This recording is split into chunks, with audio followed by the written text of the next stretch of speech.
என்னுடைய mimicry show stage எக்ஸ்பீரியன்ஸை பற்றி தான் நான் சொல்ல போகிறேன். நான் மெமிக்ரி பண்ணிகிட்டு இருக்கும்போது ஆடியன்ஸ் வந்து நான் வாய்ஸ் பண்ணுறதை நல்லா ரசிக்கிறாங்களா இல்லை சவுண்ட் எஃபெக்ட்ஸ் பண்ணுறதை நல்லா ரசிக்கிறாங்களா அப்படின்னு ஒரு கேள்வி இருக்கும். சவுண்ட் எஃபெக்ட்ஸ் பண்ணுறதை நல்லாவே ரசிக்கிறாங்க. 2007 பார்த்தீங்கன்னா கோழி மாதிரி, ஆடு மாதிரி, யானை மாதிரி, ஃப்ளைட் மாதிரி, ட்ரெயின் மாதிரி இந்த மாதிரியெல்லாம் நாங்கள் பண்ணுவோம்.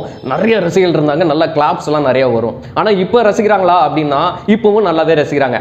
நான் சில வாய்ஸ்கள், ஆக்டர் வாய்ஸ்கள் பேசும்போது ப்ரோ நீங்கள் அந்த ஆட்டோ மாதிரி பண்ணி காட்டுவீங்களா, அந்த மாதிரி பண்ணி காட்டுங்க அப்படின்லாம் கேட்பாங்க. ஸோ அவங்களுக்காக இந்த வாய்ஸ் உங்களுக்கு பிடிச்சிருந்ததுன்னா வைங்களேன், ஷேர் பண்ணி, லைக் பண்ணி, கமெண்ட் பண்ணுங்க நண்பா. அப்பதான் அடுத்த ஒரு வீடியோ, அடுத்த ஒரு மெமிக்ரி பண்றதுக்கு எனக்கு கொஞ்சம் மோட்டிவா இருக்கும். இந்த ஆட்டோ சவுண்ட் எஃபெக்ட் பயிற்சி பண்ணி ரொம்ப நாள் ஆயிடுச்சு. இருந்தாலும் ஒரு முயற்சி பண்ணி இதை நான் பண்ணி காட்டுறேன். ஒரு பெட்ரோல் ஆட்டோ ஸ்டார்ட் பண்ணி ஸ்பீடா போய் எப்படி நிற்கும்ன்றத பார்ப்போம்.